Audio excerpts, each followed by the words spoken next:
There exists a silence that offers no solace. It does not drift in on the settling dust of evening, nor does it arrive with the gentle drawing of curtains at the close of a long day. It comes without warning, abrupt and absolute, like a door slammed shut in a house you had every reason to believe was empty. And when it falls, it leaves behind something for which there is no name.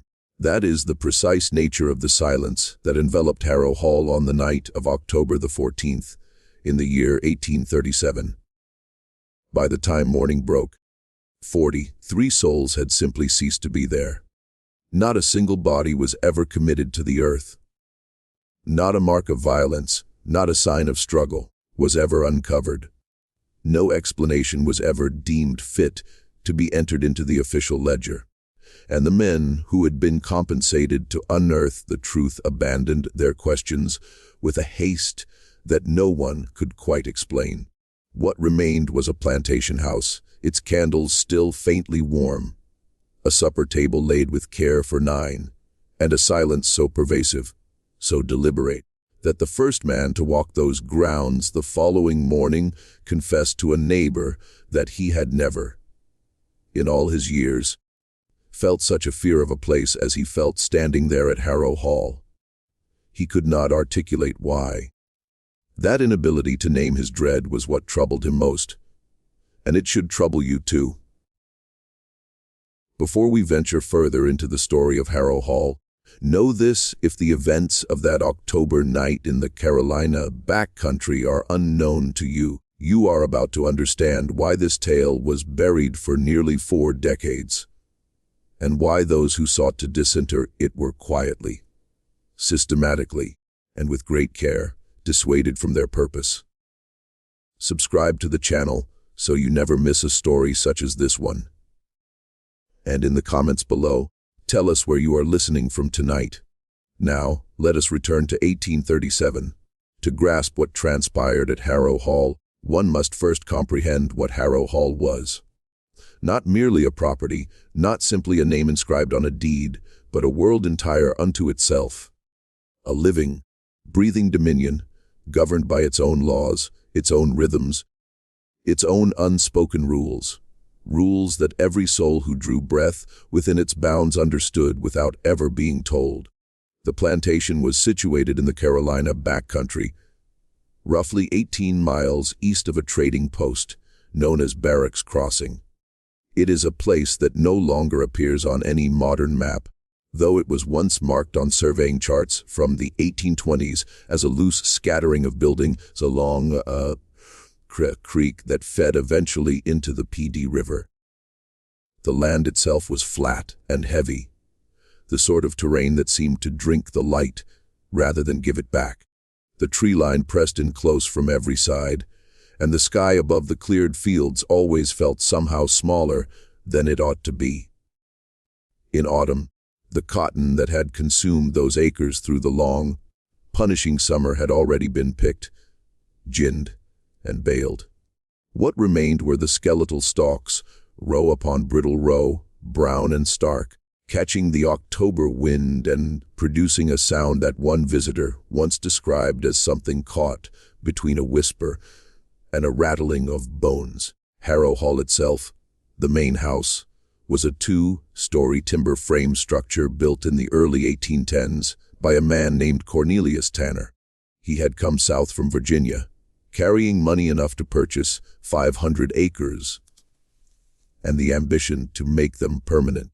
The house was not grand by the standards of the great coastal plantations. There were no towering white columns, no sweeping oak alleys leading to the front door. But it was solid and deliberate, built in the manner of men like Cornelius Tanner.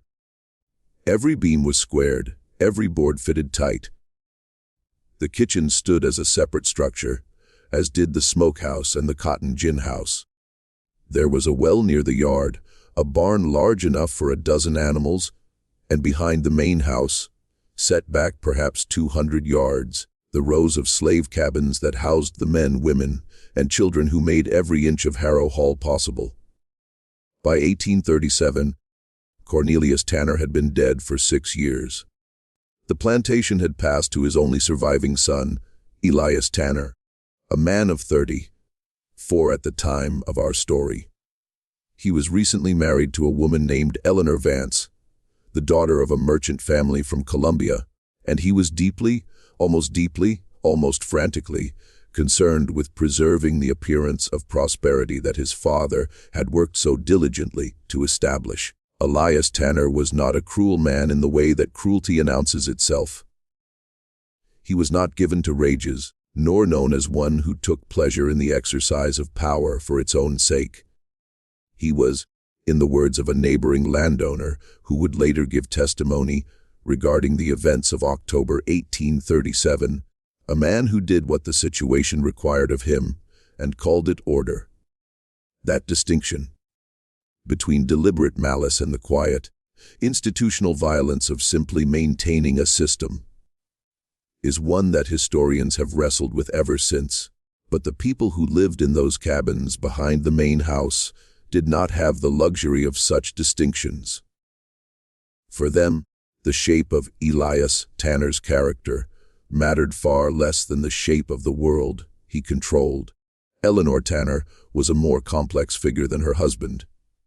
She had come to Harrow Hall as a bride at 22, bringing with her a piano, 3 crates of household goods, and a sensibility shaped by a genteel upbringing that had kept her, for most of her life, at a comfortable remove from the realities of where her family's prosperity ultimately derived.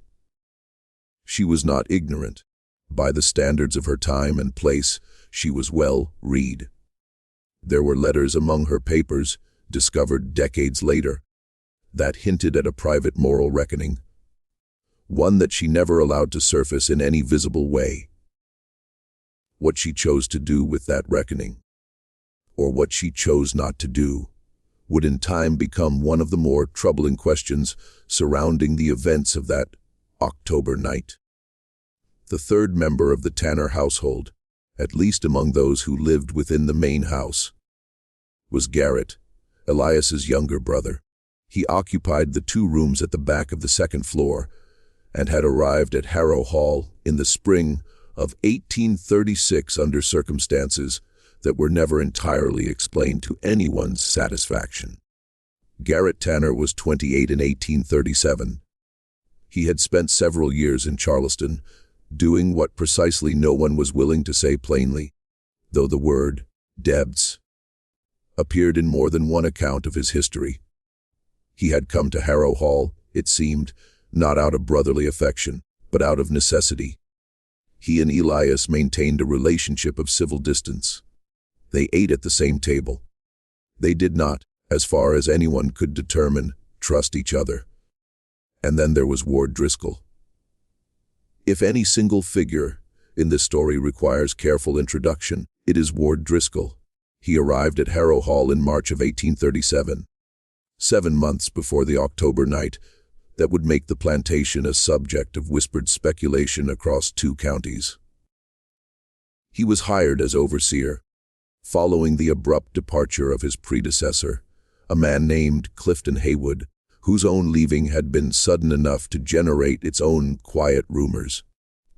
Haywood had overseen Harrow Hall's enslaved workforce for 3 years, and his departure, which he made at night, with his belongings packed and his horse saddled before anyone in the main house was awake, was not in itself an event that Elias Tanner had any particular interest in explaining. Overseers came and went. The work continued.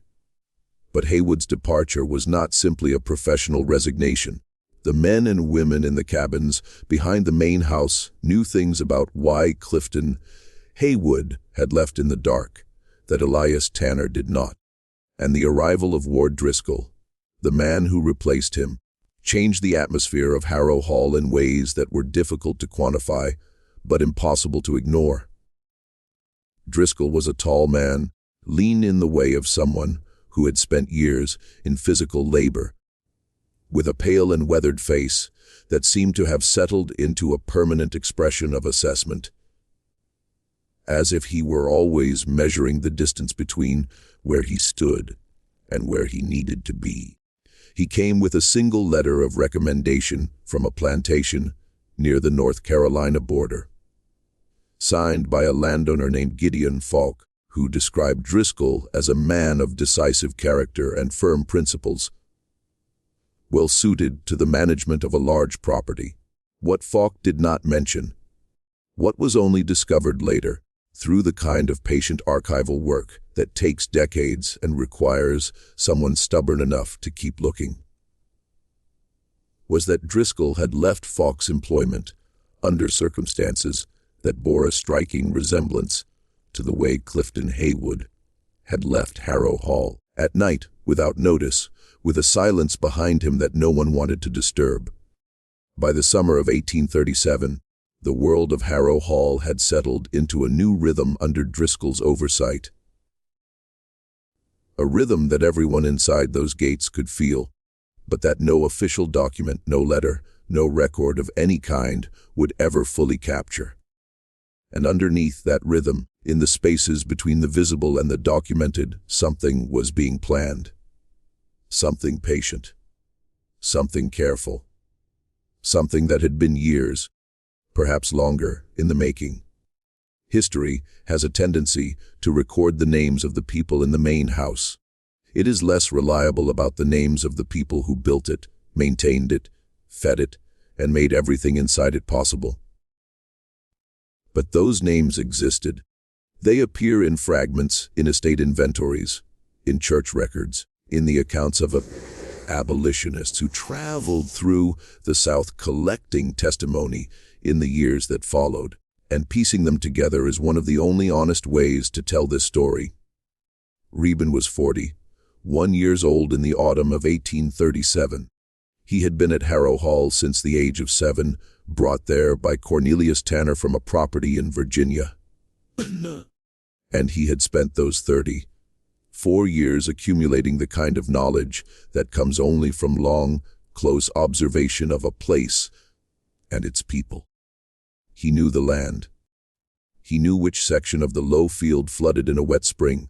He knew which boards in the cotton gin creaked in a particular way that meant they needed replacing.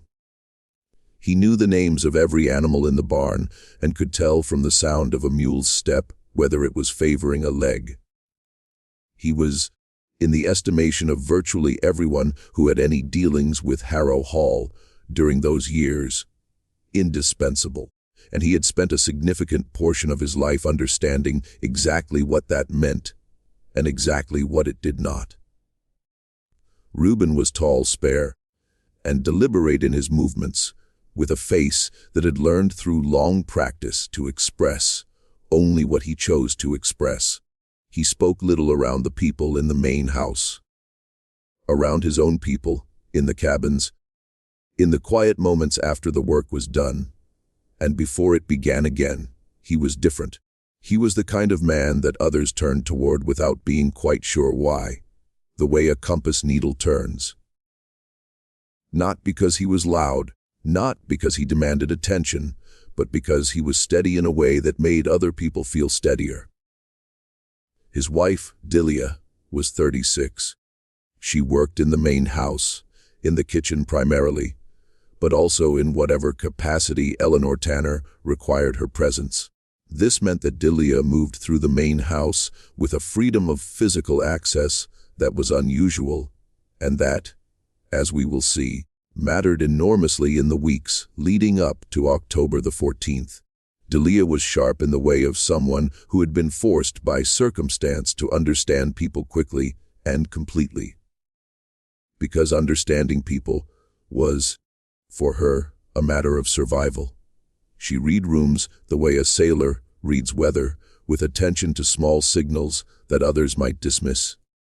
A change in the angle of a shoulder, the way a sentence ended a half, beat too quickly, the direction a man's eyes moved when he was told something he didn't believe.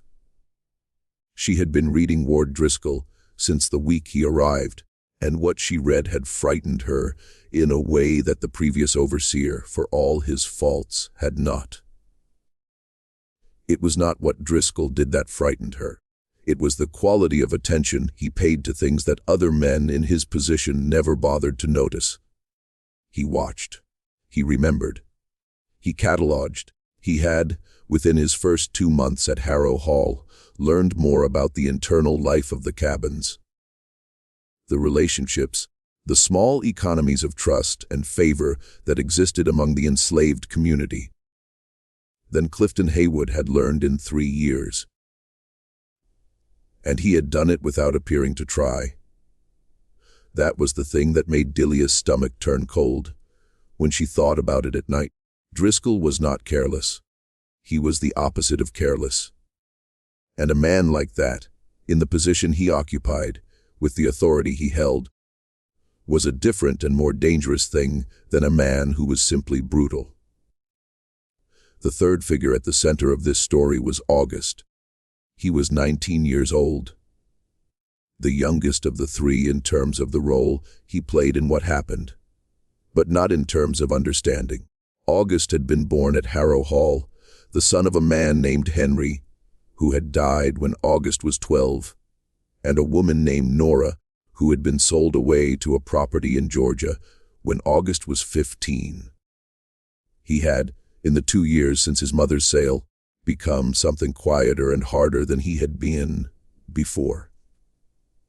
In the way that a stone becomes harder when the water that surrounded it is removed and the air gets to it. He was not bitter in any way that showed outwardly. He worked with a focus that Driscoll had noted approvingly in the first weeks of his arrival, which meant that August had achieved the rare and difficult thing of being noticed as capable without being noticed as dangerous. But August had something that neither Reuben's steadiness nor Delia's perceptiveness could provide. He could read. Not well, not fluently, but enough. He had learned in the way that enslaved people who learned anything in the antebellum South had learned covertly, in fragments, at enormous personal risk, from sources that were never the same twice. A page from a discarded almanac, the label on a crate, the back of a broadside nailed to a post at Barracks Crossing. Over years of this, he had assembled something functional. Not literacy in any formal sense, but the ability to decode enough of a written document to understand its essential content. And in the summer of 1837, a document had come to Harrow Hall that August very much needed to understand. The letter arrived at Harrow Hall in July of 1837, addressed to Elias Tanner, carried from Barracks Crossing by a boy who made the postal run 3 times a week on a sway-backed mare. It was a routine delivery, among several others a bill of lading, a copy of a Columbia newspaper, a note from Eleanor's mother. It was opened at the dining room table by Elias Tanner on a Tuesday morning in the 2nd week of July, while Delia cleared the breakfast things around him. She did not read over his shoulder. She did not need to. She watched his face. Elias Tanner was not a man given to visible emotion, but as he read that letter, a single page folded once, sealed with plain wax, something happened behind his eyes that Delia had never seen before. It was not anger. It was something closer to calculation. The rapid internal movement of a man reassessing a situation he had thought was under control and discovering that it was not. He folded the letter, placed it in the inside pocket of his coat, and left the dining room without finishing his coffee. Delia finished clearing the table. She went to the kitchen. She set down the plates she was carrying with a care that was excessive for the situation. The careful movements of a person managing something inside themselves that they cannot afford to let out. Then, she went to find Reuben. She did not tell him what she had seen. Not yet. She was not certain enough.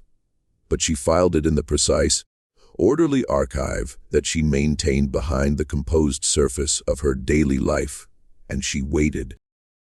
3 days later, she found the letter. It had not been hidden in any sophisticated way. Elias had placed it in the top drawer of the writing desk in his study, a room that Delia entered twice a week to dust, and that Elias, in his confidence that the letter was simply another administrative document in a drawer full of them, had not thought to secure. She did not take it. She would not have been able to explain a missing letter, and she was too careful for that kind of exposure.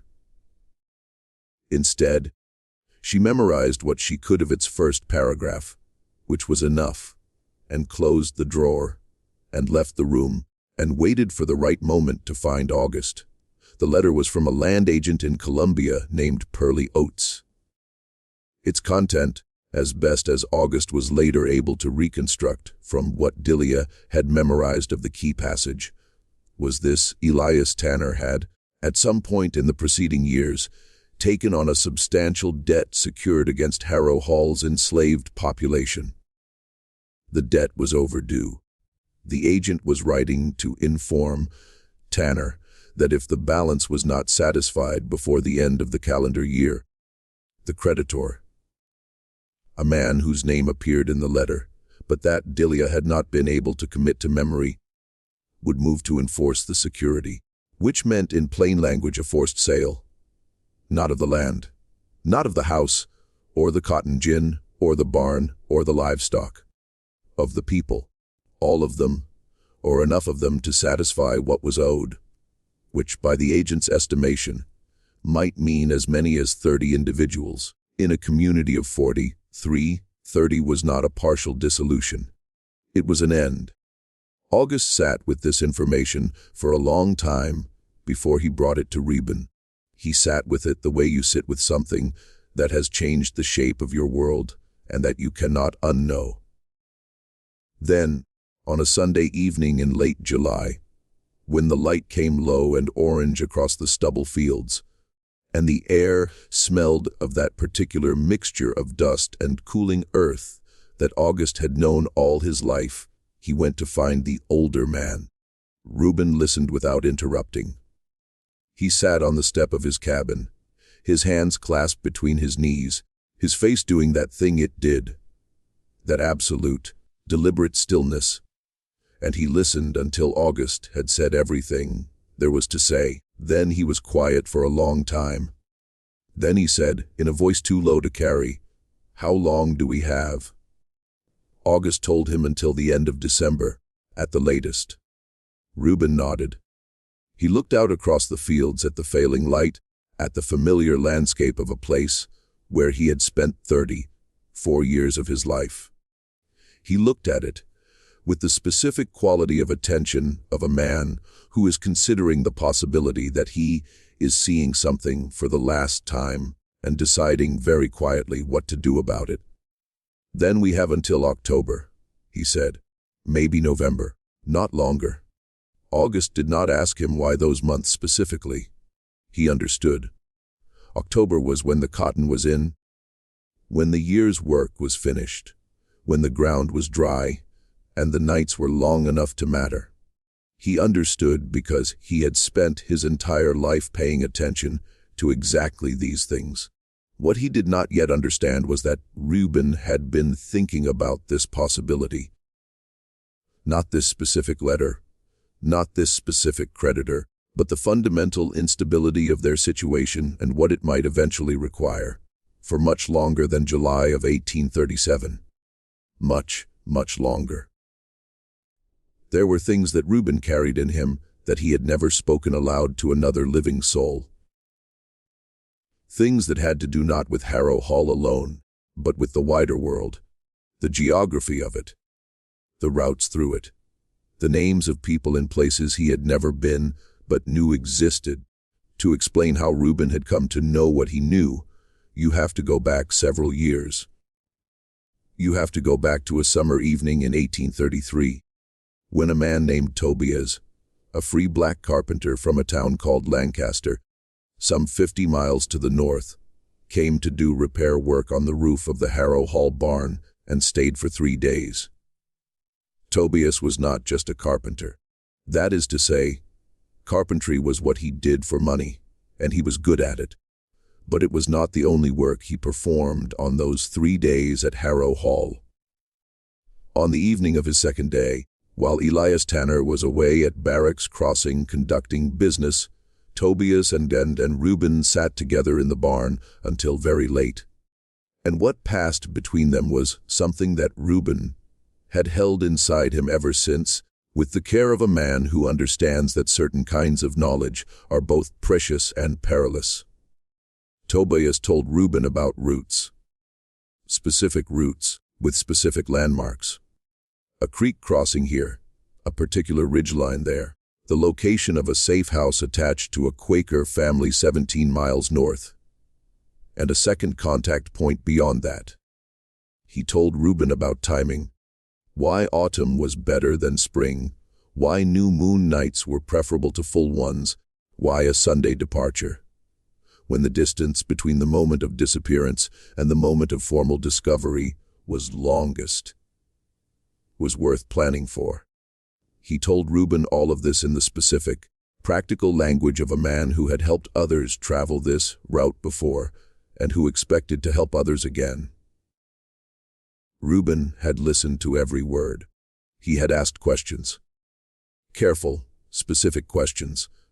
The kind that told Tobias that the man across from him was not overwhelmed, was not dreaming, but was processing information with the disciplined attention of someone who understood that this knowledge might one day be the difference between everything and nothing. When Tobias left the following morning, roof repaired, payment received, not another word exchanged about what had been discussed. Reuben spent 3 days doing nothing except working and thinking. Then he began to plan, slowly, carefully, over the following years, without ever allowing what he was planning to become visible in anything he said or did. He talked to people. Not all at once, not in any way that could be described as a meeting. One at a time, in the most natural of settings in the field, in the barn on Sunday evenings. He had conversations that would have sounded to any observer like nothing more than ordinary exchanges between people who had lived alongside each other for years. But they were not ordinary exchanges. They were an assessment. He was learning who among the 42 other people at Harrow Hall would be willing to go. Who was strong enough. Not physically alone, but in that harder, deeper sense. Who had ties elsewhere that would hold them back. Who had children young enough to carry and old enough to walk. He was calculating weight, distance, risk, and will.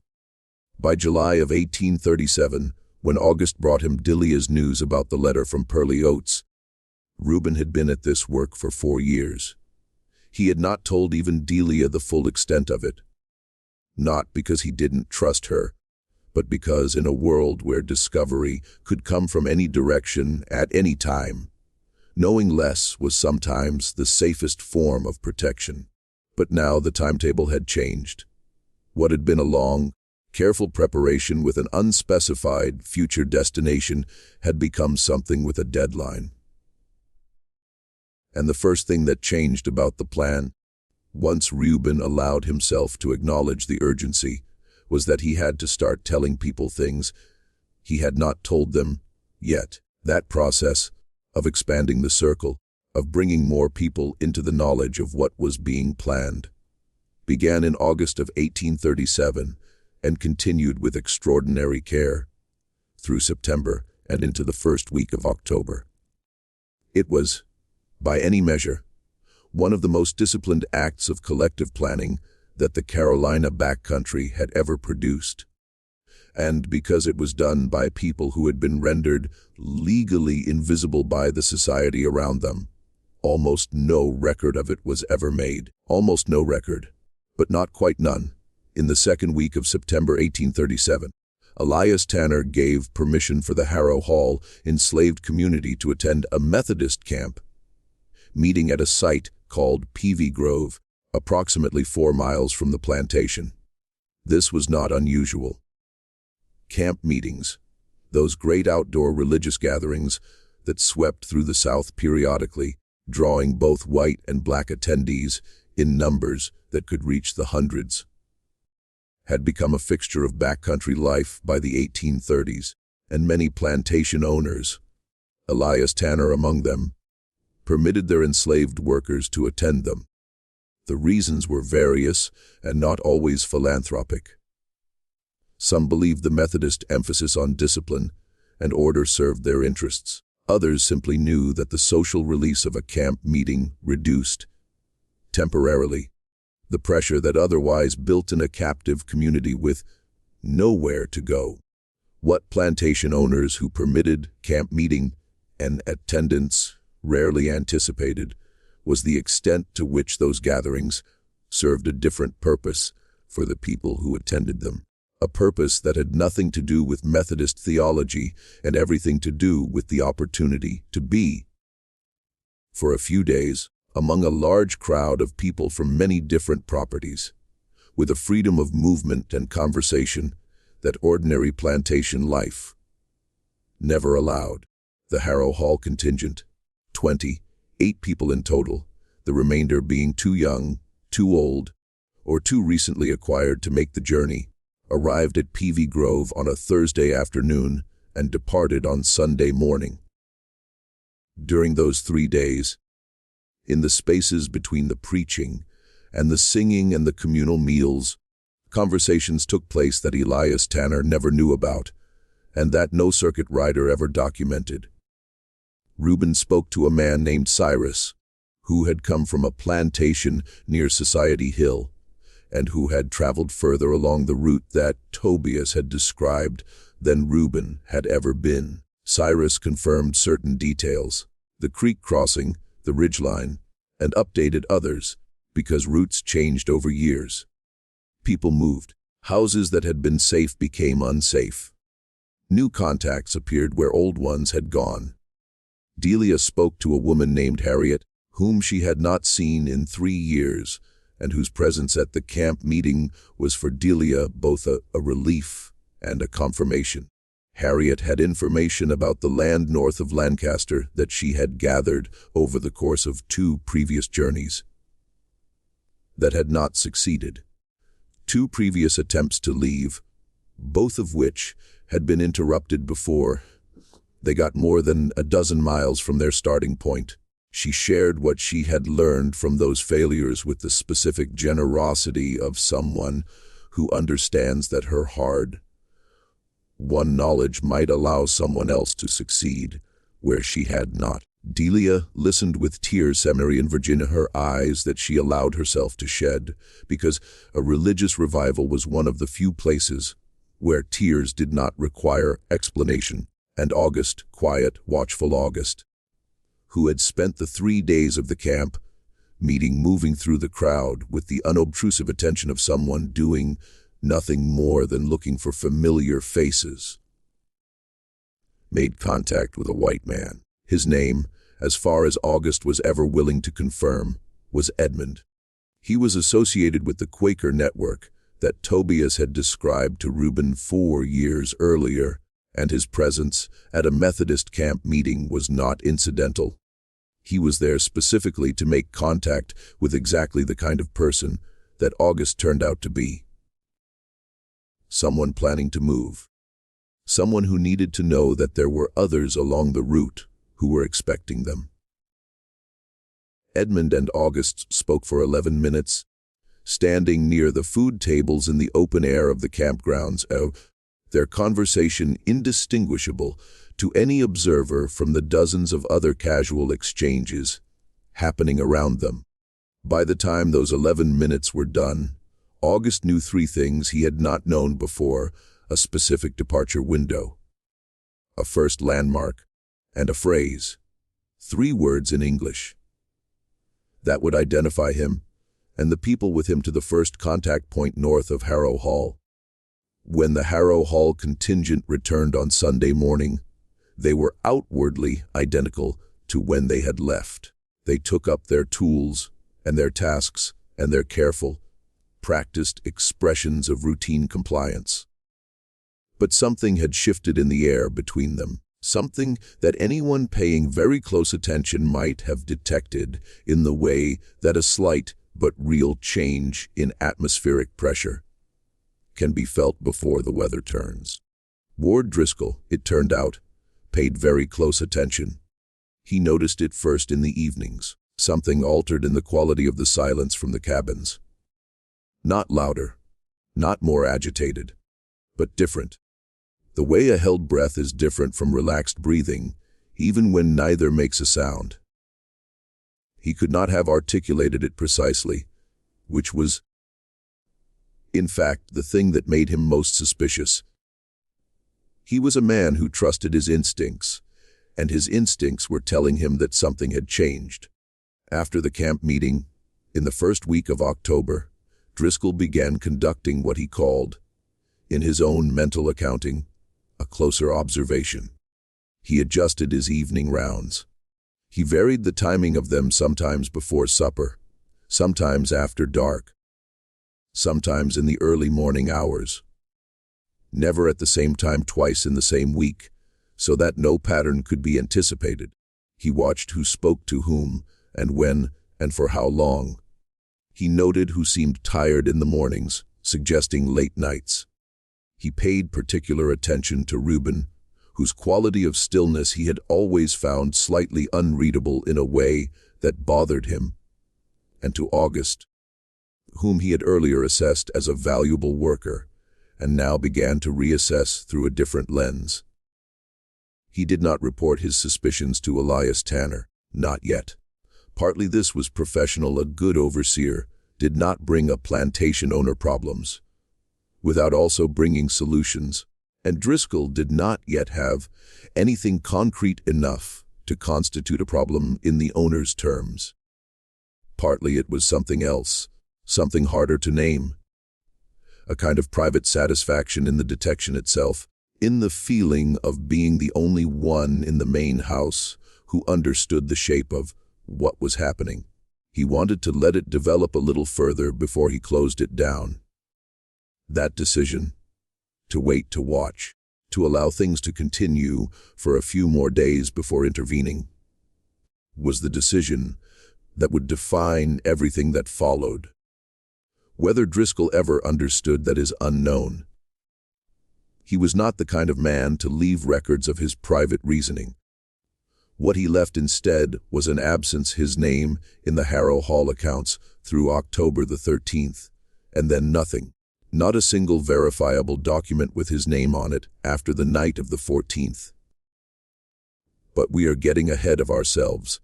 To understand the night of October the 14th, you first have to understand the 7 days that preceded it. The days during which everything that had been quietly, patiently, invisibly built over years was compressed into its final, irreversible form. What do you think was happening in those cabins on those long October nights? While Ward Driscoll adjusted his rounds, and Elias Tanner reviewed his accounts, and Eleanor Tanner played her piano in the parlor with the windows shut against the autumn chill. Drop your theory in the comments below. We want to know what you think was coming, and if this story is giving you the feeling that something terrible and something necessary are about to arrive at exactly the same moment, you're right. Stay with us. The 7 days before October the 14th were, by every external account available, unremarkable. The cotton had been ginned. The bales were stacked in the gin house, awaiting transport to market. The fields were empty of their summer burden and stretched flat and brown in the autumn light. The weather had turned cool but not cold, the nights dropping into the 50s, with a clear sky and a waning moon that, by the 14th, would be 3 days past new, meaning the night of October the 14th would be very nearly moonless. Anyone who had spent time on a farm in the Carolina backcountry in the 1830s would know what that meant. A moonless October night, with clear skies and no precipitation, was about as close to ideal traveling weather as the season allowed. Enough light from the stars to navigate by an open country, cool enough to move fast without exhaustion, far enough past the end of the growing season that the roads were quiet. No wagons running cotton to market at odd hours, No extra traffic to notice strangers moving through the darkness. Reuben had known from the beginning that timing was a matter of the calendar as much as anything else. He had known from Tobias, and confirmed by Cyrus at the camp meeting, that the nights of a new moon were when experienced travelers moved. He had placed his departure window in the 3rd week of October, and the waning moon of October the 14th was the beginning of that window. It was, in other words, not an accident. It had been chosen. During those 7 days, the preparation that had been building for months was brought to its final stage. And the ways in which this was done, the methods, the logistics, the extraordinary discipline of 43 people maintaining the appearance of complete normality while carrying out a coordinated departure, constitute one of the most remarkable stories of collective action in the antebellum South, even though it would remain largely unknown for nearly 4 decades. Supplies had been accumulated slowly over weeks, in quantities so small and so ordinary that no individual act of accumulation would register as unusual. Dried corn, salt pork, a length of rope, extra cloth. Each item obtained through the normal course of daily work. The small overflow of a harvest here, the set aside from a communal meal there, and cached in locations that Reuben had identified over the months of his planning. A hollow in a specific tree 200 yards behind the farthest cabin, a loose board under the floor of the old smokehouse that had been out of regular use since the spring. Nothing that could not be explained innocently if discovered, and nothing so large in quantity that it suggested, in isolation, anything beyond ordinary life. There were also arrangements of a different kind. Arrangements involving the people themselves, and the question of who would go and who would stay. This is the part of the story that is least documented and most difficult to reconstruct, and it is also the part that requires the most careful treatment, because it involves choices made under conditions of extreme duress. And those choices were not simple or uniform. Not everyone at Harrow Hall was part of Reuben's plan. Not because they were excluded from trust, but because Reuben and Delia and August had, over the months of their preparation, developed a specific understanding of who could physically make the journey and who, for reasons of age or health or the particular weight of their circumstances, could not or should not be asked to. There was a woman named Bess, who was 63 years old, and who had a heart that sometimes stopped working properly in the night, leaving her gasping and gripping the frame of her cot until the episode passed. There was a man called Old Silas, who was somewhere past 70, and who had told Reuben directly, and without apparent sorrow, that his traveling days were behind him. There were 2 infants. There was a child of 4 named Clara, too old to carry all night and too young to keep up on her own. These conversations, Reuben and the people who would remain in the quiet spaces of those 7 days, were by any measure the hardest part. They were also, in the structure of this story, the part that most clearly reveals the nature of what was being done. Not an impulsive flight, not a panic response to immediate danger, but a considered, organized act by people who had thought carefully about every element of what they were attempting and had made deliberate choices about it, under conditions where deliberate choice was itself a kind of revolutionary act. The people who would stay knew what was happening. Most of them had known for weeks. Their choice to remain, some made willingly, some made under the particular grief of understanding that a body can be willing, but a 63-year-old heart might not, was not a betrayal, and was not treated as one. Reuben had been explicit about this in the conversations he had with each of them individually.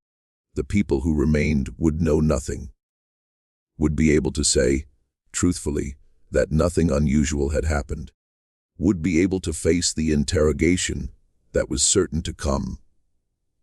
And it was certain to come, without the burden of knowledge that would put them at risk.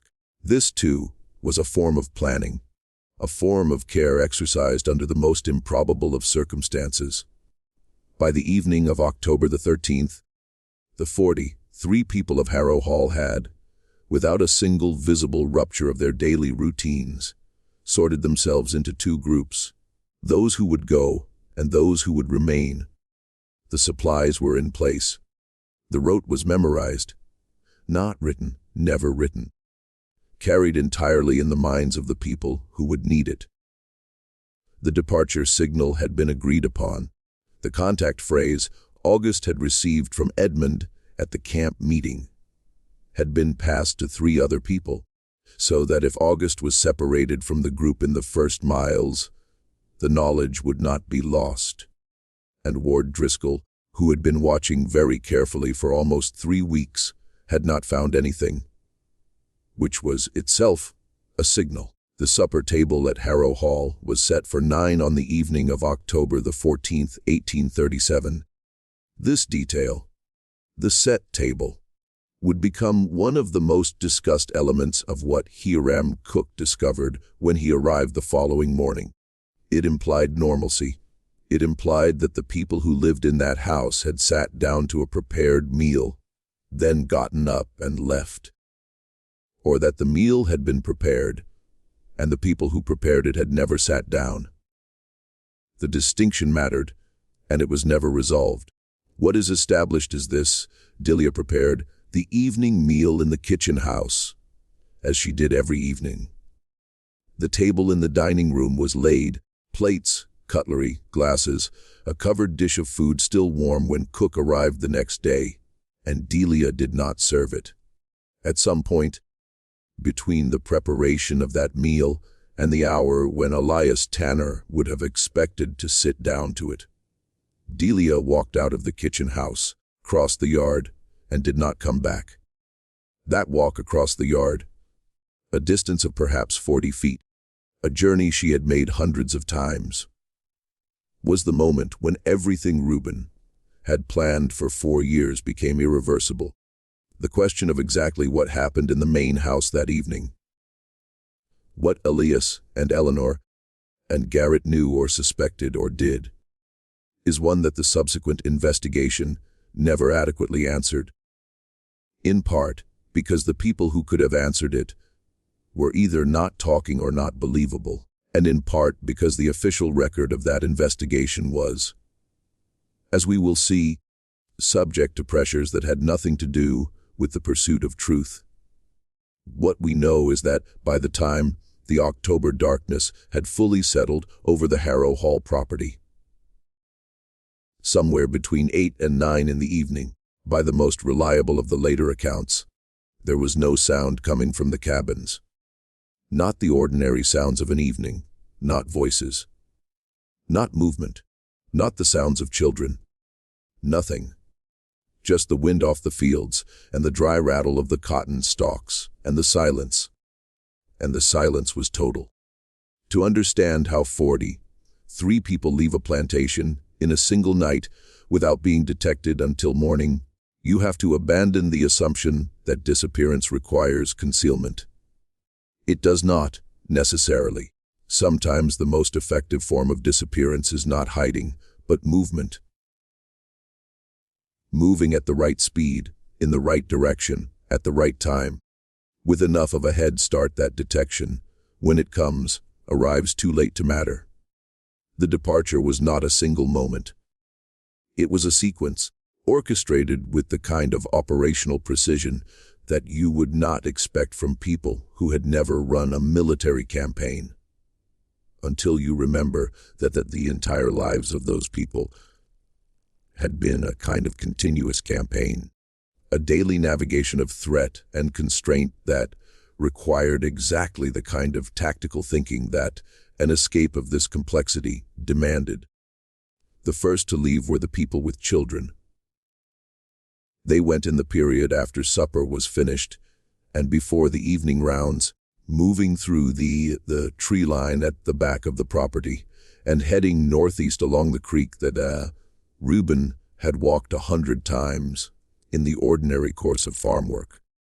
They carried what they could carry, and they moved quietly. Not because they had been told to, but because the people in that group had understood, for longer than any of them could say, that quiet was the language of survival. The second group departed 30 minutes later.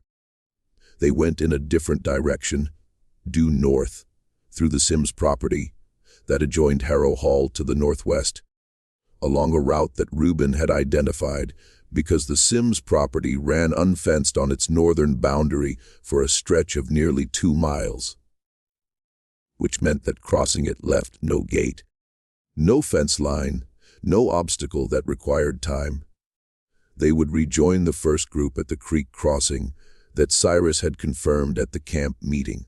The third group, the last to go, was Reuben himself, August, 2 other men, and a woman named Phoebe, who had insisted, despite an ankle that was not entirely well, on being in the last group rather than the first, because she was one of the people who knew the full route. If something had happened, if an alarm had been raised, if the first 2 groups had encountered difficulty, she would know what to do. Reuben was the last person to leave the Harrow Hall property. He stood for a moment at the edge of the tree line and looked back at the place where he had spent 34 years. He did not look at it sentimentally. He looked at it with the flat, clear attention of a man completing an assessment, making sure of something, confirming something, and then he turned and walked into the trees. The candles in the main house were still burning. The supper table was set. The kitchen fire, banked but not extinguished, cast a low orange glow through the kitchen house window. Everything looked exactly the way it would looked if the people who lived there had simply stepped out for a moment and were about to return. They were not about to return. Hiram Cook was a farmer who lived 3 miles from Harrow Hall and who had an arrangement with Elias Tanner to deliver a load of split rail fence posts on the morning of October the 15th. He arrived, by his own account, given later to the barracks crossing magistrate, at approximately 7 in the morning, with a wagon loaded with posts and a hired man named James riding alongside him on horseback. The first thing Cook noticed was the silence. He was not a man given to fancy. He said this explicitly in the account that was recorded by the magistrate and that survives today in a county archive, in partial form. He was a plain man, he said, not given to fancy, and he was not in the habit of feeling things about places. But he told the magistrate that as he drove his wagon up the lane toward Harrow Hall, and the silence pressed in around him, he felt a sensation he could not name. Not fear, exactly. Something adjacent to it. The feeling, he said, of a place that was holding its breath. The main house door was unlocked. He knocked. No response. Called out. Nothing. He opened the door. The supper table was set. The food had been there long enough to be cold.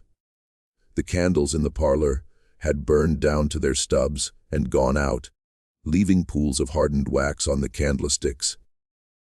Eleanor Tanner's piano was open, the lid up, a piece of sheet music on the stand, as if the player had stepped away mid-practice. Upstairs, the beds were in various stages of being made or unmade. Not the careful arrangement of people who had left with intention, but the ordinary disorder of an interrupted day. There was no sign of struggle. Not in the main house. Not in the yard. The barn animals were present and had been fed at some recent point. The water troughs were not empty. The hay was fresh enough.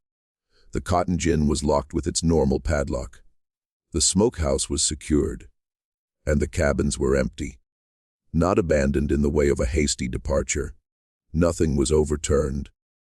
Nothing was broken, but empty in the way of rooms whose occupants have taken with them everything that mattered and left behind everything that did not. Pots on their hooks, tools in their corners, clothing that was worn out or too large or too small, hanging on nails.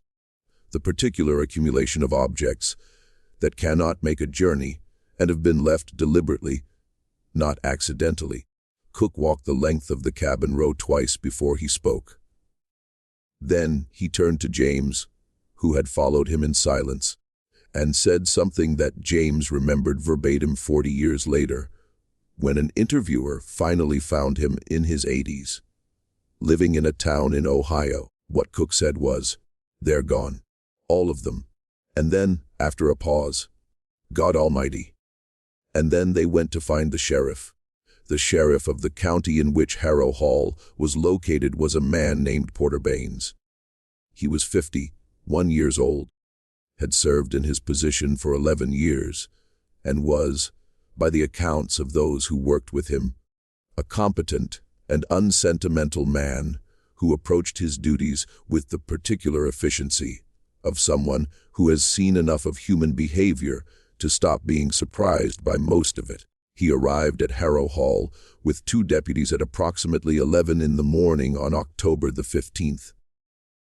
He was there for 4 hours. He interviewed Hiram Cook, the hired man James, and Elias Tanner, who had been located at a neighbor's property, where he had apparently gone the previous afternoon, a timing that would become one of several details that investigators noted as unusual, though none of them ever pressed it fully. Eleanor Tanner was in the main house when Baines arrived. She had, by that point, been alone in the house since the previous evening. Or so she said. She gave her account calmly, in the careful language of a woman who had spent years managing her expressions. She told Baines she had heard nothing unusual in the night. She had gone to bed at her normal hour. She had awakened to find the house as he was now seeing it. Baines recorded her account. He wrote, in the report he filed with the county court 3 days later, that Mrs. Tanner appeared composed and cooperative. He did not record what she did not tell him. What she did not tell him, what would only emerge decades later, from a source that none of the original investigators had thought to consult, is a subject we will return to. What Baines did in his 4 hours at Harrow Hall was establish the basic facts. 3 enslaved individuals were unaccounted for. No violence was evident at the site. The escape, for that was what he called it in his report, without apparent surprise or editorializing, appeared to have taken place during the night of October the 14th. He initiated what the relevant statutes required: notification to neighboring county sheriffs, a description of the missing individuals, to be circulated through the standard channels, a request for any information regarding the passage of a large group through the region on the night of the 14th. Those requests produced, in the following 2 weeks, exactly nothing. Not a single report of a sighting. Not a single witness who had seen a large group moving through the backcountry on the night of October the 14th or the days following. Not one informant. And there were informants in every county of the Carolina backcountry. Men who made part of their income reporting on the movements of runaway individuals or groups who had anything useful to contribute. This was itself extraordinary. A group of 43 people moving through populated territory in the middle of October should have been visible to someone. The absence of any sighting report was not conclusive. Absence of evidence is not evidence of absence. But it was, even to a man as unsentimental as Porter Baines, worth noting. He noted it in a single line at the end of his report.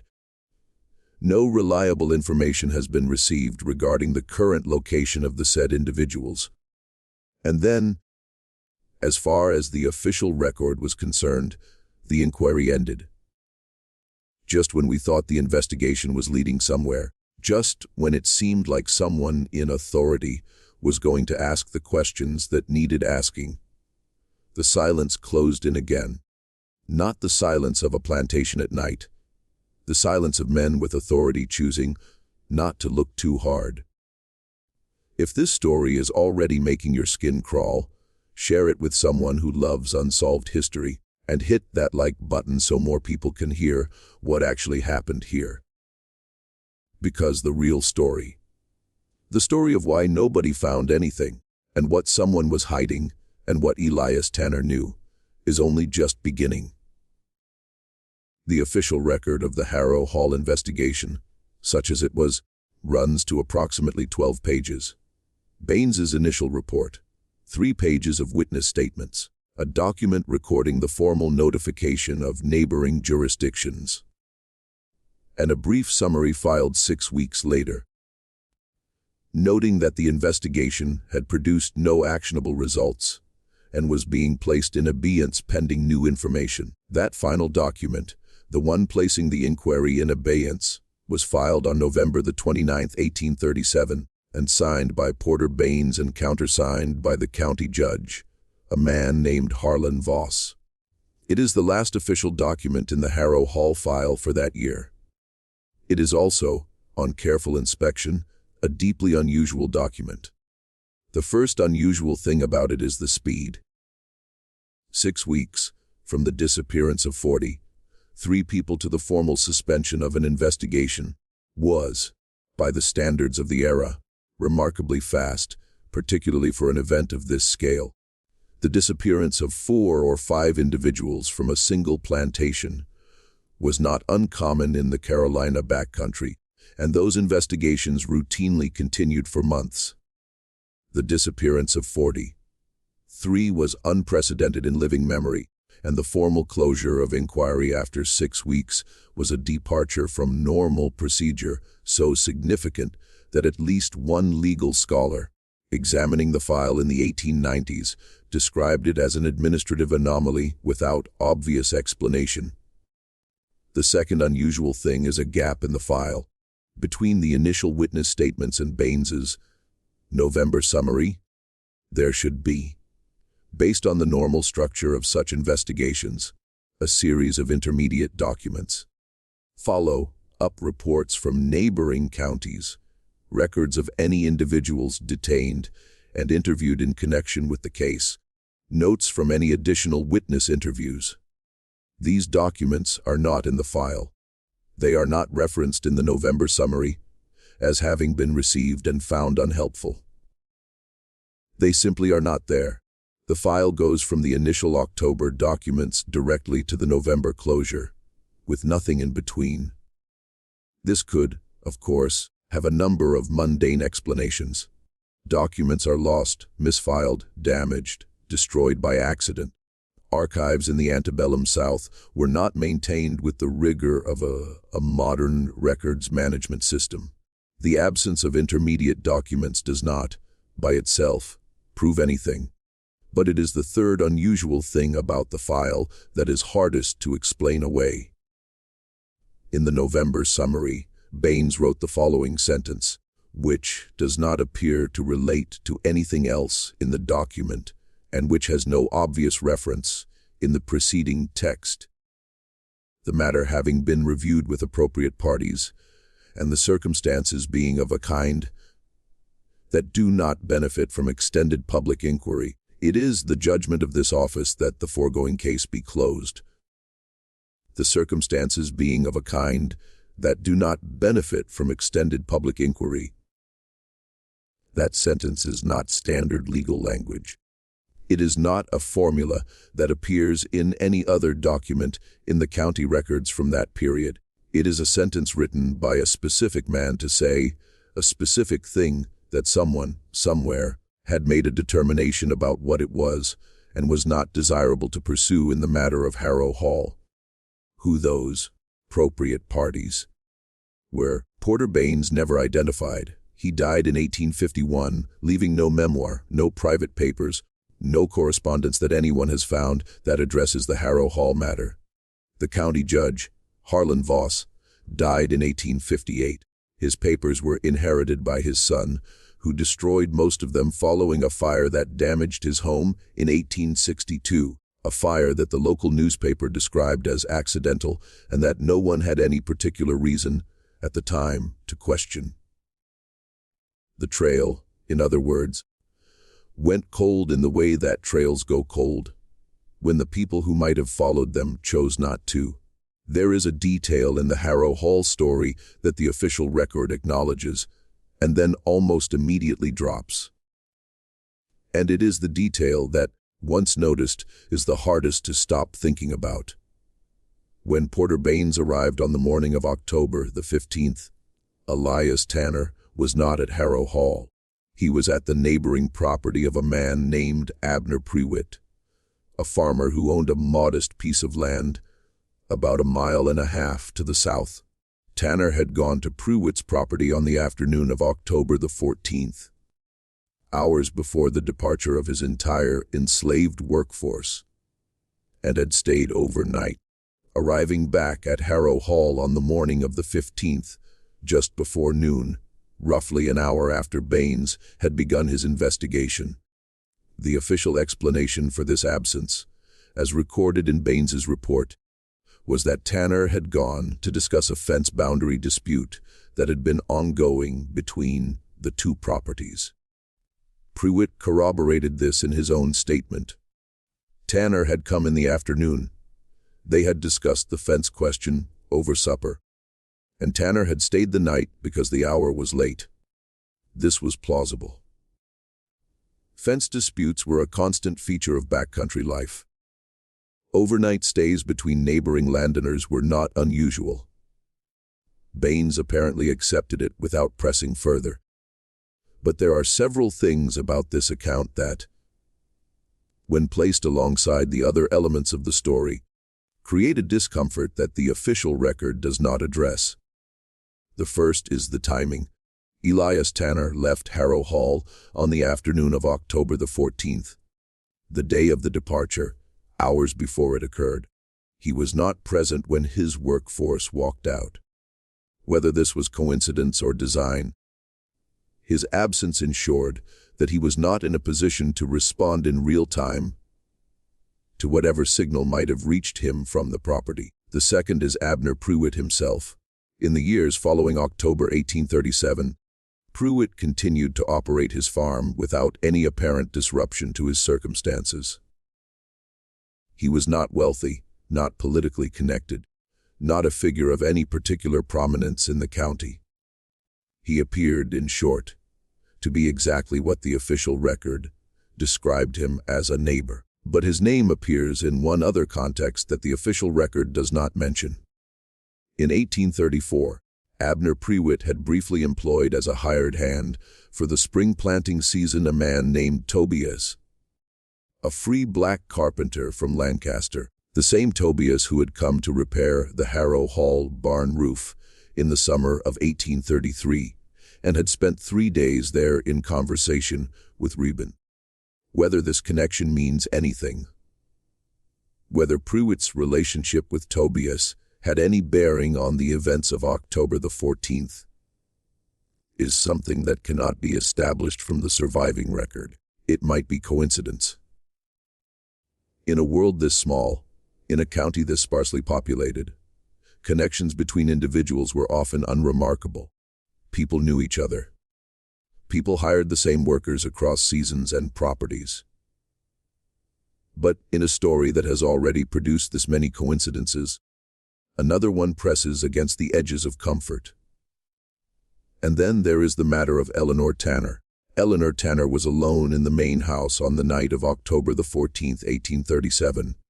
Her husband was at Abner Prewitt's farm.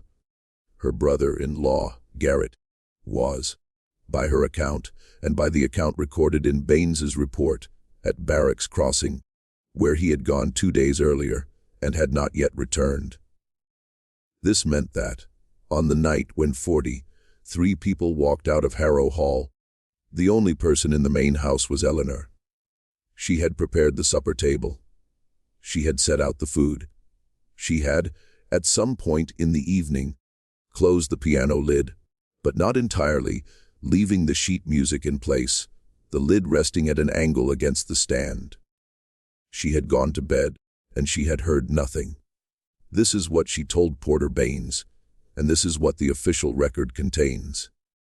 She heard nothing. She saw nothing. She had no warning and no prior knowledge. The question of whether this was true occupied the mind of one person for a very long time, a woman named Adeline Spratt, the granddaughter of Eleanor Tanner's personal seamstress. A free woman of color from Columbia named Grace, who had made occasional visits to Harrow Hall in the years before 1837, and who had, according to family history passed down through Adeline's line, maintained a correspondence with Eleanor Tanner for several years after the events of that October night. Adeline Spratt was 73 years old in 1875 when she gave the testimony that is, in many ways, the most important document in the entire Harrow Hall story. She gave it to a journalist named Oliver Hatch, who was working for a paper in Columbia and who had become interested in the story through a chance encounter with the partial Baines. Report in the county archive. Hatch had spent 2 years looking for anyone who might have direct knowledge of the events of 1837. And when he found Adeline Spratt, he found something he had not expected. She had letters, the correspondence between Eleanor Tanner and Grace, Adeline Spratt's grandmother, had continued from 1838 until 1851, when Grace died. 11 letters survived, held in a box that Grace had kept, and that had passed to her daughter, and then to Adeline. They were not, for the most part, letters that addressed the events of October the 14th directly. Eleanor Tanner was too careful for that. She had been, by 1838, sufficiently shaped by the experience of living in a world where letters could be read by unintended eyes that she rarely said plainly what she meant. But she said it in other ways. The most significant letter is dated March the 12th, 1842. It was written 4.5 years after the night of October the 14th, and it concerns, ostensibly, a subject entirely unrelated to Harrow Hall, a piece of blue fabric that Eleanor was trying to source from a merchant in Columbia. But embedded in the letter, with the particular indirection of a woman writing carefully, is this passage. I have thought often of what you said when last we met, about the nature of actions that cannot be undone, and whether it is better to carry them in silence, or to speak them to someone who will understand. I have decided, as I believe I was always going to decide, though it took me time to arrive at it, that silence is sometimes its own kind of truth. There are things I know about that November, things I have never spoken of to E, or to anyone who might bring them back into the light. I do not repent of what I chose not to do, nor of what I chose to do, which may amount to the same thing in the end. I am well. I trust you are also well. The fabric, when you find it, should be a deep blue, and not the pale color they sold me last year, which was unsuitable. I do not repent of what I chose not to do. She said November, not October, the month in which she had given her testimony to Baines, not the night itself. But the sentence preceding it makes the reference clear enough. What did Eleanor Tanner choose not to do? The most direct interpretation, the one that Oliver Hatch arrived at in 1875, and that historians who have since worked with this letter have generally supported, is this: Eleanor Tanner, alone in the main house on the night of October the 14th, knew what was happening, or suspected it strongly enough that the distinction between knowing and suspecting was largely academic. She heard the silence fall over the cabins, a silence she had lived with the sounds of her entire adult life at Harrow Hall, and would have recognized the sudden, complete alteration of. She understood or intuited what that silence meant, and she chose not to raise an alarm. She could have. She had access to the property's bell. The large iron bell used to signal emergencies and summon workers. mounted on a post at the edge of the yard. She could have gone to the neighboring property for help. It was dark. It was late. But it was not impossible. She could have done something. She chose not to. Whether this was a principled act. A woman who had spent years in private moral reckoning, finally making a choice that aligned with what she had always known to be right. Or whether it was something more complicated, more ambivalent, more frightened, is something we cannot determine from a letter about blue fabric. What we can say is that the silence that fell over Harrow Hall on the night of October the 14th was maintained in the main house by a woman who heard it and understood it and let it stand. That was its own kind of courage. In a world where courage took more shapes than the official record was usually willing to acknowledge. There is one more figure whose fate requires accounting, and it is the one whose disappearance the official record found most awkward to explain. Ward Driscoll. When Porter Baines arrived at Harrow Hall on the morning of October the 15th and conducted his investigation, Ward Driscoll was not present. His quarters, a room attached to the back of the barn, separate from both the main house and the cabins, were occupied. His belongings were there. His tools of office were in their usual places. His horse was in the barn. But Ward Driscoll was not. Baines noted this in his report and recorded it as a point requiring explanation. He listed Driscoll among the individuals whose whereabouts were unknown, not alongside the enslaved community, but as a separate category, with the neutral administrative language of someone who has found something he doesn't quite know what to do with. The investigation produced no answer. Driscoll was never located. No account of his subsequent whereabouts. A new position on another property. A return to North Carolina. Any verifiable life activity after October the 14th, 1837 was ever established. He simply vanished from the record. The way a man can vanish from a record when no one with the authority to investigate his disappearance has a strong interest in doing so. The question of what happened to Ward Driscoll is the question that the Harrow Hall story has never been able to fully answer. There are several possibilities, and each of them says something different about what happened on that October night. The first possibility is that Driscoll discovered the departure in progress, that his watchful, varied rounds finally brought him to the right place at the right moment, and that he attempted to intervene and was stopped. The absence of violence at the site makes this harder to sustain as a simple narrative, but it does not rule it out entirely. A man stopped in the dark by people who had everything to lose, in a situation where the alternative to silence was catastrophic.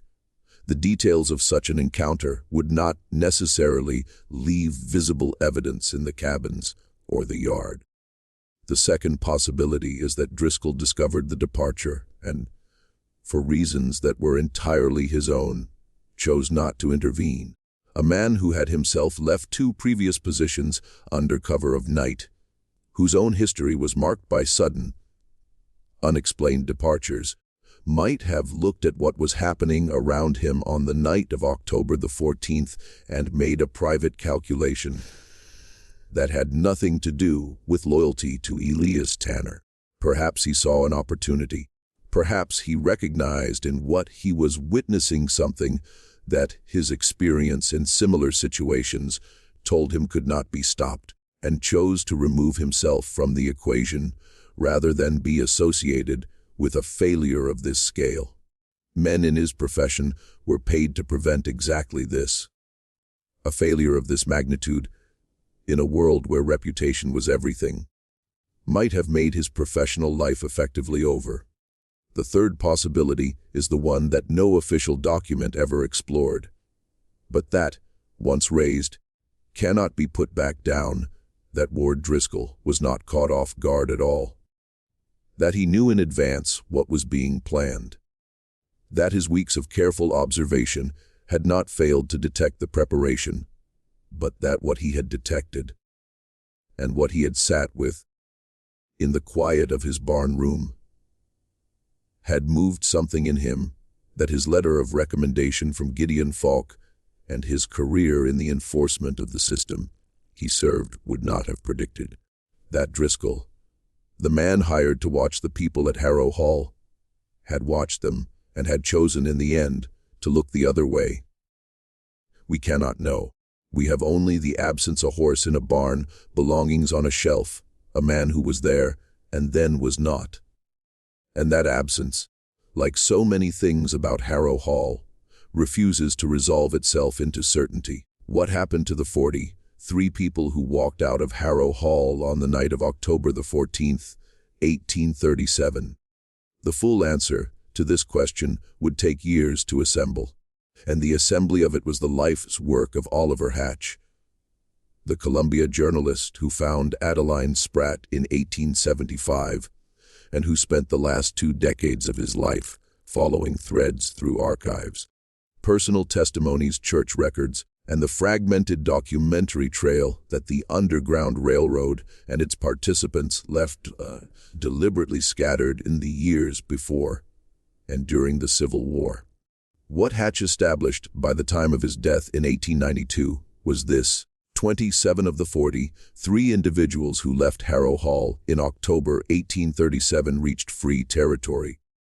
The route they traveled, confirmed by the accounts of contact point keepers along the way, several of whom gave testimony to Hatch or left records that he was able to access, went from the South Carolina back country, north through North Carolina, then into Virginia's western counties, and onward through the mountains, avoiding the coastal routes where surveillance was heaviest.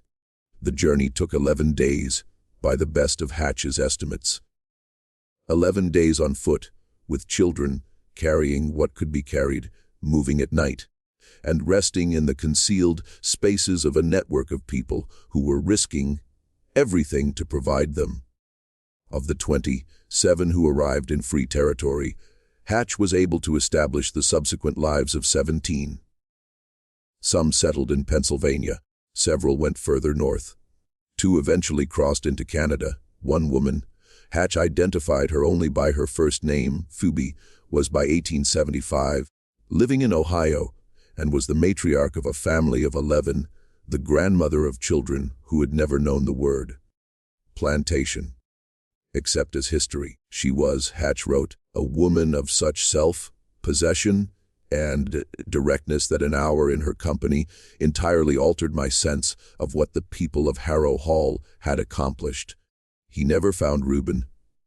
He found evidence that Reuben had reached the first contact point, the Quaker safe house north of Lancaster. But after that, the trail went quiet in a way that suggested to Hatch not death, but intentional obscurity. A man who had spent 4 years planning the most careful escape in the county's history would not, upon arriving in free territory, advertise his whereabouts. Reuben, wherever he ended up, had spent a lifetime learning to be invisible when invisibility served him. August, Hatch believed, had settled somewhere in the vicinity of Philadelphia by 1840. He found a reference in a Quaker community record to a young man of the right age, the right physical description, who had arrived in the city in the winter of 1838, and who had subsequently been helped to find work by a member of the Quaker meeting. The entry in the record identified him only by his first name. It noted that he could read and was eager to learn more. Of the people who did not reach free territory, those who had remained at Harrow Hall, and the 16 among the departing 43 who were separated from the main group or turned back in the first days.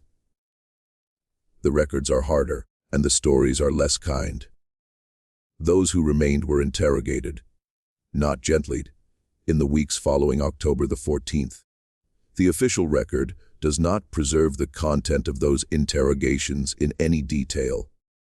What it preserves is the notation in the county records that no information of actionable value was obtained. which was true, because the people who stayed had been protected from that knowledge, with exactly this moment in mind. Delia was among those who reached free territory.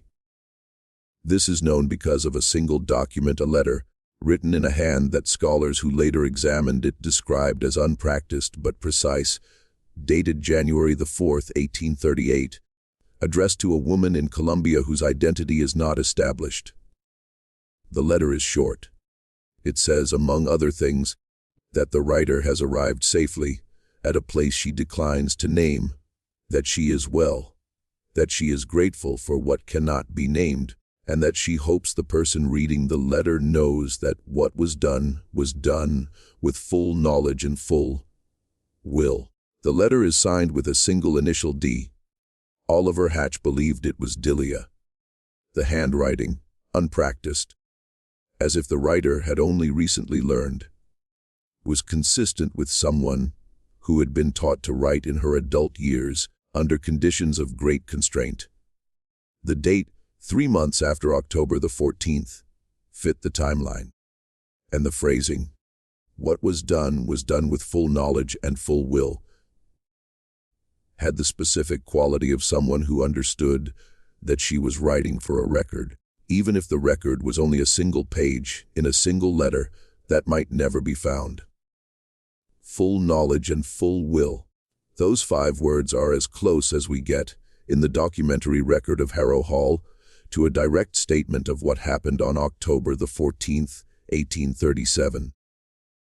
And why? Elias Tanner spent the 3 months following October the 14th in a state that his neighbors, the ones who saw him during that period, described variously as agitated, distracted, and, in the words of one observer who knew him well, a man who has looked into a room he didn't expect to see and cannot decide whether to describe what was in it. He did not sue in the courts. This, given the legal framework of the era, is remarkable. Enslaved people were property under the law of South Carolina, and the law provided specific mechanisms for pursuing their recovery, including legal actions against anyone who had assisted in their escape. That a plantation owner who had just lost 43 people, an asset of enormous monetary value, by the brutal arithmetic of the slave economy, did not pursue these legal remedies with any apparent vigor, is a departure from normal behavior that the official record does not explain. The debt to the creditor named in Pearlie Oates's letter, the debt that had precipitated the urgency of Reuben's plan, was, according to later county records, settled in February of 1838.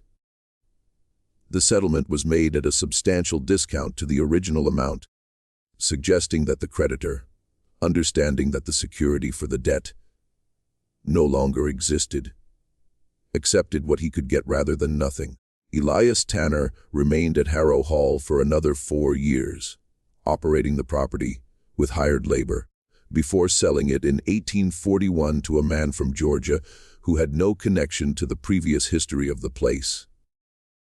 The buyer never learned why the fields behind the main house felt different from other fields. He never learned why the cabin row had the particular quality of a space that has been inhabited and then departed, rather than simply abandoned. He never asked. He had purchased land and a house, and that was what he had. Elias Tanner moved to Columbia after the sale. He died there in 1853. His death notice in the Columbia newspaper described him as a former planter of Lancaster District, known as a man of industry and sound character. It mentioned no wife. Eleanor had died in 1847 in circumstances that the records describe only as an illness of the lungs, brief and severe, and no children. It mentioned no unusual circumstances of his later years. It mentioned nothing about October 1837. It mentioned nothing about 43 people. Nothing at all. When Oliver Hatch found Adeline Spratt in a house on the outskirts of Columbia in the autumn of 1875, she was 73 years old and had been waiting, in a sense, for someone like him to appear for a very long time. She had the 11 letters from Eleanor Tanner. She had the oral history of her grandmother, Grace, preserved with the care of someone who understands that oral history, when written records fail or are destroyed, is the only archive left. She had her own memories.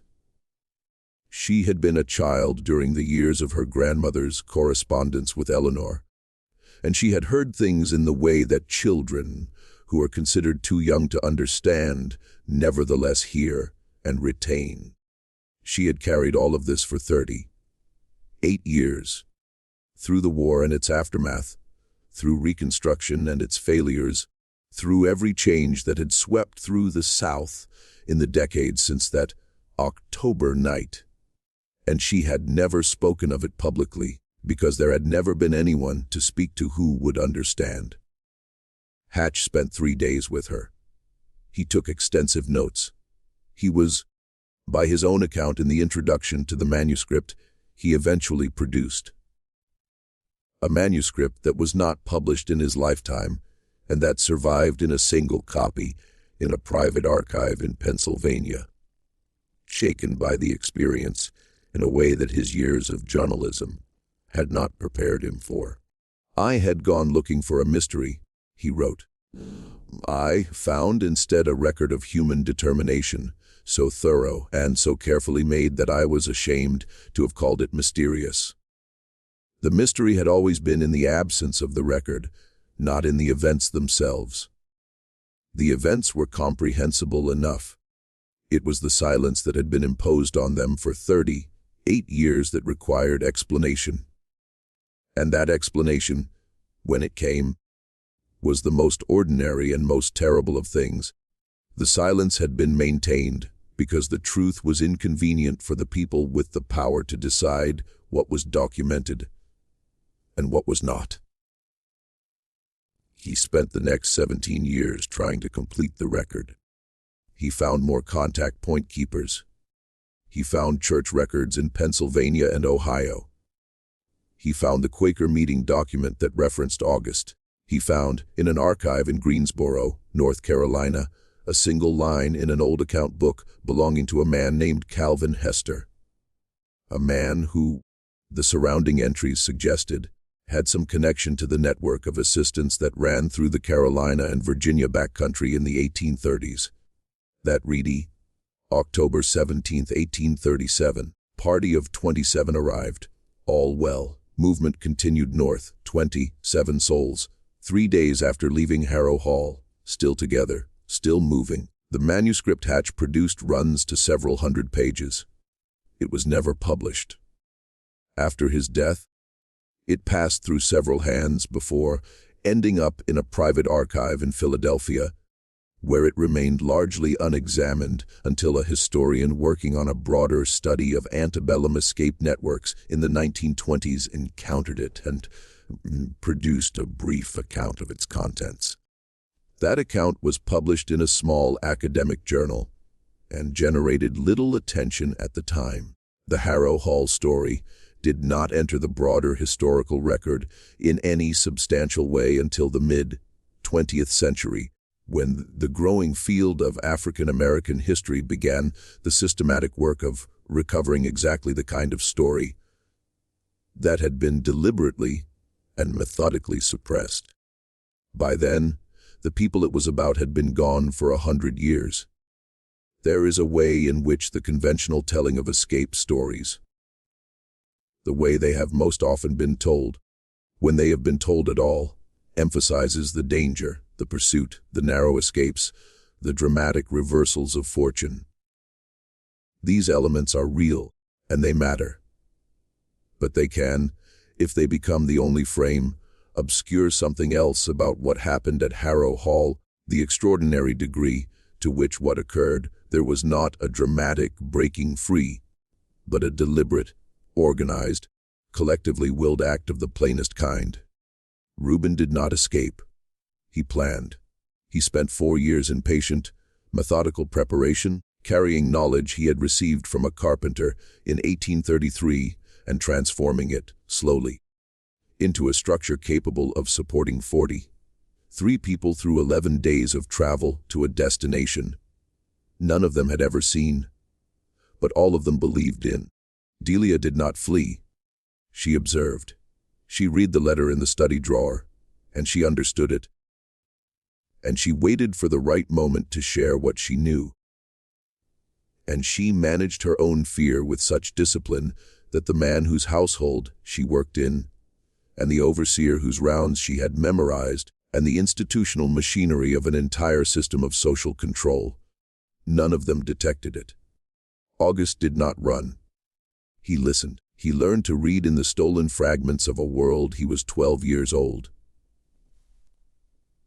And he used that reading 20 years later to receive information that 11 minutes of conversation at a camp meeting was not enough to fully convey and to pass it on to the people who needed it. The silence that fell over Harrow Hall on the night of October the 14th was not the absence of sound. It was the presence of purpose. It was the thing that happens when a community that has been told by every mechanism available to the society around it that it has no agency, no future, no choices, no will that matters, demonstrates in a single night that it has been planning otherwise. That is the silence that Hiram Cook felt when he drove his wagon up the lane on the morning of October the 15th, and the air pressed in around him in a way he couldn't name. He was standing in the aftermath of something that the world he lived in had been designed to make impossible. And the impossibility of it, the sheer, quiet, devastating fact of it, was what made the place feel, to a plain man not given to fancy, like somewhere that was holding its breath. The breath had already been released. The people were already miles away. The man from Georgia, who purchased Harrow Hall in 1841, planted the fields and worked them for a decade and sold the property in 1852 to a family who used it for timber. By the time of the Civil War, the cotton gin had been dismantled and the barn had partially collapsed, and the main house was occupied by a family who had no connection to the Tanners and no knowledge of what had happened there 25 years before. The cabin row, the row of structures behind the main house, where Reuben and Delia and August and 40 others had lived and planned and prepared, was gradually absorbed back into the vegetation that the Carolina backcountry is always trying to reclaim from human occupation. By the end of the century, the structures were gone. The clearing remained for a time, and then it too was overgrown. And by the time the first serious historical inquiries began in the mid-20th century, there was no physical trace of the cabins that could be definitively identified. The main house stood until 1879, when it was damaged in a storm, and the then owner chose not to repair it. It was demolished the following year. The site passed through several more owners in the decades that followed, each less aware than the last of what had happened there, until, by the early 20th century, it was simply a piece of land in the Carolina backcountry, flat, heavy, the kind of terrain that seemed to absorb light rather than reflect it, where the tree line pressed close and the sky above the cleared patches was always somehow smaller than you expected. The well near the yard, which had been the practical center of the property's daily life for decades, lasted longest. It appeared on a property survey in 1903, described simply as an old well, dry. It was filled in at some point after that. Oliver Hatch's manuscript, the most complete account of the Harrow Hall story ever assembled, remained in a private archive in Philadelphia until the 1960s, when it was donated to a university library. It is accessible to researchers. It has been cited in a handful of academic works.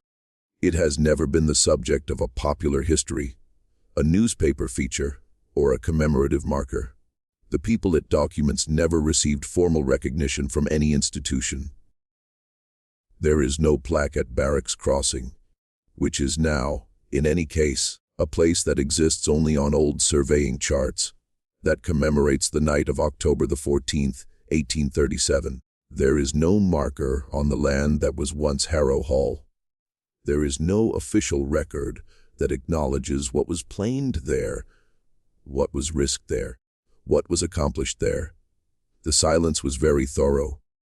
It did its work for a very long time. But silences, even thorough ones, have a way of developing small cracks. A letter survives in a box. An old man in Ohio remembers what Hiram Cook said when he walked the cabin row. A journalist finds a woman in Columbia who has been waiting 38 years for someone to come and ask the right questions. A single line in an account book in a Greensboro archive, October 17, 1837. Party of 27 arrived. All well. The silence of Harrow Hall was not the silence of nothing. It was the silence of something that had been hidden, and the thing that had been hidden, when it was finally brought into the light, was not a mystery. It was not inexplicable. It was not a ghost story or a tale of the supernatural or an unsolved crime that baffled investigators for generations.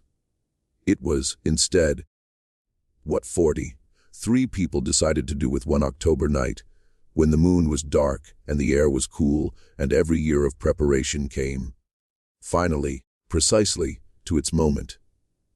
It was, when all was said and done, the most human thing imaginable.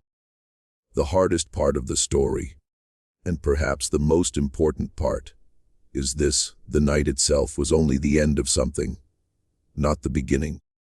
The beginning was Reuben, sitting on the step of his cabin on a Sunday evening in late July, listening to August tell him about a letter in a study drawer and saying in a voice too low to carry, "Then we have until October." And deciding and planning and waiting. In the spring of 1876, Oliver Hatch published a short article in the Columbia paper, a condensed version of what he had learned from Adeline Spratt and his years of research. Stripped of the names that might have exposed people still living to legal or social risk, he published it under a cautious headline and expected little response. He received, over the following 6 weeks, 23 letters. 11 of them were hostile.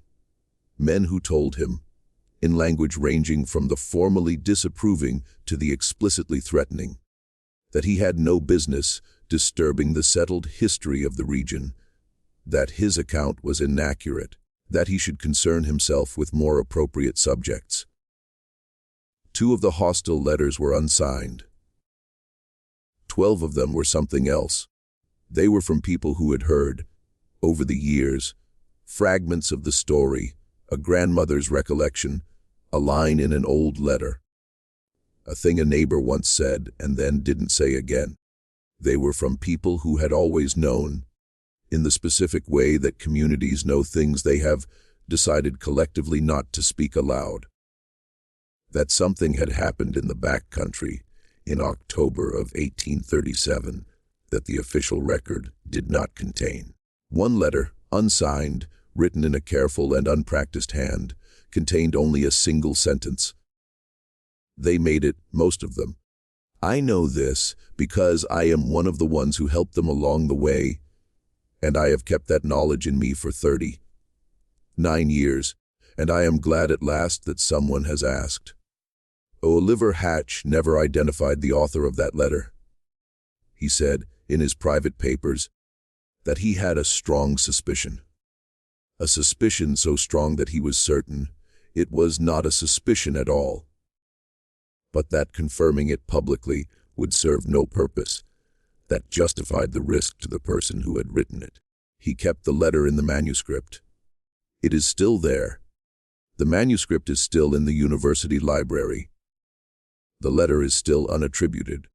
And Harrow Hall, the land that was once Harrow Hall, the flat and heavy ground where 34 years of Reuben's life had been spent, where Delia had cleared breakfast dishes and read a man's face and filed what she saw in the archive behind her eyes, is still out there, somewhere in the Carolina backcountry, absorbed back into the landscape, holding whatever it holds in the silence that it learned long ago to keep. What do you think of this story? Do you believe we've uncovered everything there is to know about the night of October the 14th, 1837, or are there answers still buried in archives no one has yet thought to open? Leave your theory in the comments below. If this story moved you, if it made you question what gets written down and what gets quietly closed away, share this video with someone who needs to hear it. Subscribe, hit the notification bell, and join us here for the stories that history tried to forget.